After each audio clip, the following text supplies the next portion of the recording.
देश और दुनिया की ताजा खबरों से जुड़े रहने के लिए सब्सक्राइब करें हमारे चैनल नेशनल थॉट्स को और बेल आइकन दबाना ना भूलें। अंतर्राष्ट्रीय माता सावित्रीबाई फुले शोध संस्थान द्वारा दिल्ली विश्वविद्यालय में राष्ट्रीय शिक्षा सम्मान 2023 का आयोजन किया।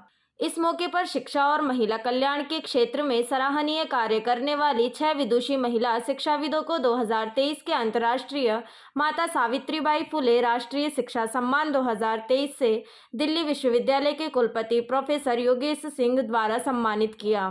सभागार में जो आप सभी आए हैं, मैं आप सबका हृदय से स्वागत करता हूँ। तो दिल्ली विश्वविद्यालय 100 वर्ष का हुआ, उसके लिए आप सबको बधाई। भारत की आज़ादी 75 वर्ष हुई, उसके लिए बधाई।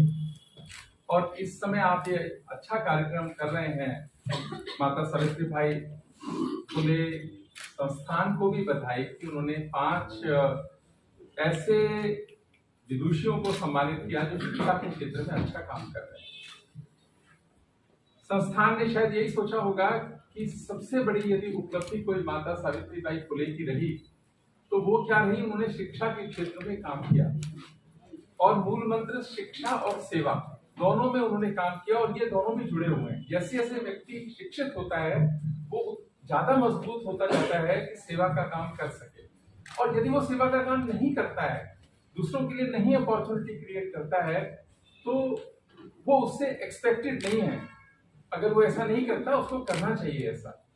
देखिए, आज तो परिस्थिति बहुत ज्यादा फेवरेबल है, बहुत सारे सर्कमस्टांसेस हमारे पास है, अपनी सरकार है, अपने लोग हैं और समस्याओं को निदान करने का अपना एक सिस्टम है।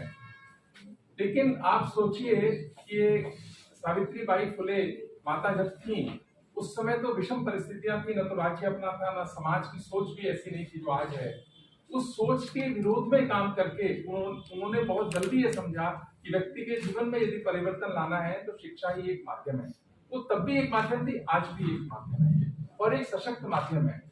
हम सब लोगों के लिए भी बहुत सौभाग्य की बात है कि हम शिक्षा के क्षेत्र में काम करते हैं और दिल्ली विश्वविद्यालय में काम करते हैं, जो देश का एक प्रतिष्ठित विश्वविद्यालय है।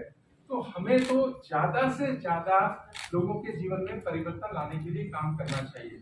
कि हमारा जो ये शोध संस्थान है, इसका जो उद्देश्य है, जिस तरह से माता सावित्रीबाई फुले ने बालिकाओं के लिए शिक्षा के द्वार खोले और 1848 में पहला विद्यालय खोल करके उन्होंने ये दर्शाया कि देखिए किस तरह से जो है बालिकाएं पढ़ना चाहती है, लेकिन समाज में उनके लिए जो है स्थान नहीं है। उनको पढ़ने के लिए जो है तरह तरह के जो है जाति के आधार पर या धर्म के आधार पर, संप्रदाय के आधार पर उनको पढ़ने नहीं दिया जाता है। तो पहले वो खुद पढ़ी, उसके बाद समाज को एक ऐसा रास्ता दिखाने का प्रयास किया जिससे कि बालिकाओं के लिए एक नया रास्ता जो है वो खुल सके। आज 6 महिलाओं को जो है ये सम्मानित किया गया है, जिसमें professor Sushma Yadav ji, professor Krishna Sharma, professor Gita सहारे, प्रोफेसर अन्नू मेहरा, प्रोफेसर रजत रानी मीनू, प्रोफेसर अनुला मौर्य, 6 हमारी जो है दिल्ली विश्वविद्यालय की उन विदुषियों को सम्मानित किया गया है जो अपने अपने क्षेत्र में जो है उल्लेखनीय कार्य कर रही है। हमारे संस्थान की भी वही गतिविधियाँ जो विश्वविद्यालय में है, हम अपने संस्थान के माध्यम से जो कार्य रह गया है, जो माता सावित्रीबाई फुले छोड़ करके गई है, क्योंकि उस समय पब्लिकेशन का इस तरह का वो नहीं था, रिसर्च के माध्यम से नई नई रिसर्च लेकर के सामने आएगा और जहाँ जहाँ इस तरह का कार्य होना चाहिए, शोध संस्थान जो है उस कार्य को प्राथमिकता देते हुए कार्य करेगा। नमस्कार, नेशनल थॉट्स में आपका स्वागत है। इस वक्त दिल्ली विश्वविद्यालय में जो सावित्रीबाई फुले शिक्षक सम्मान दिया जा रहा था, उसमें अनुला मौर्य जो कालिंदी कॉलेज के प्रिंसिपल हैं, उनको भी आज सम्मान दिया गया है। और मैडम से जानते हैं कि वो किस तरह प्रेरणा लेते हैं और सावित्रीबाई फुले को आज वो किस संदर्भ में देखते हैं, क्योंकि एक शिक्षा की जो नारी में अलग जगाने वाली पहली महिला थी जो सावित्रीबाई फुले माता जी को उनके नाम से पुकारा जाता है।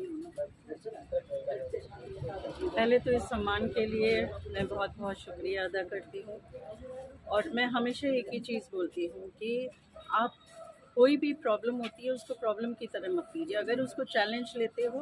मेरे ख्याल से सावित्री फुले बाई ने भी चैलेंज उसको लेके तभी वो यहाँ तक आ पाई, और अगर आप उसको चैलेंज लेते हो तो आप उस पर पार कर पाओगे, नहीं तो फिर समस्या आपकी समस्या ही रह जाएंगी।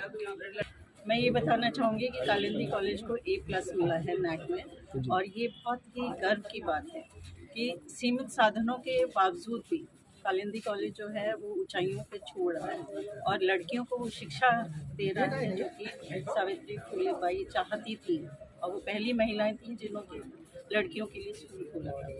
और मैं यही अपने स्टूडेंट्स को भी यही प्रेरणा देती हूँ कि घबराना नहीं है, आगे बढ़ते जाना है, समस्याओं को समस्या नहीं लेना, उसको चैलेंज लेके आप अगर आगे बढ़ोगे तो ज़रूर आपको हर पग पर उन्नति मिलेगी। और ये मेरे लिए बड़े गर्व की बात है कि ये सम्मान मुझे दिल्ली विश्वविद्यालय के कुलपति के द्वारा मिला है। इसके लिए मैं अपने आप को गौरवान्वित महसूस करती हूँ। मैं कृष्णा शर्मा, प्रोफेसर कृष्णा शर्मा, मैं पीजीडीएवी कॉलेज की प्राचार्य हूँ और आज इस अवार्ड को पाके सावित्रीबाई फुले जी का जो अवार्ड मुझे दिया गया है उसके लिए मैं अपने आप को बहुत सम्मानित महसूस कर रही हूँ, क्योंकि वह पहली महिला शिक्षिका थी। तो पहली महिला शिक्षिका होने के लिए उन्होंने कितने कष्ट सहे, कितने उन्हें असहयोग किया गया, उनके पर गंदगी फेंकी गई, उनको गालियाँ दी गई, उनके पर पत्थर फेंके गए, पर वह अपने काम के लिए, अपनी शिक्षा देने के लिए अड़ी रहीं। और एक और भी विशेष बात है कि मैं जिस कॉलेज से बिलोंग करती हूँ, जिस कॉलेज वह डीएवी कॉलेज भी हमेशा महिला शिक्षा के लिए, आप सब लोग जानते हैं कि पंडित आत्मा हंसराज जी ने पहला महिलाओं के लिए कॉलेज लाहौर में बनाया था। तो ऐसे महाविद्यालय के होने के नाते ऐसे संस्कार जो हमें दिए गए डीएवी आज अपने संस्कार की दृष्टि से उत्तम माना जाता है। तो मैं इस अवार्ड के लिए इस का बहुत बहुत धन्यवाद करती हूँ। मैं यही कहना चाहूँगी कि उन्होंने जो एक नई प्रथा शुरू की उसको हम फॉलो करें और अपने यहाँ की लड़कियों को जितना आगे पहुँचा सकें।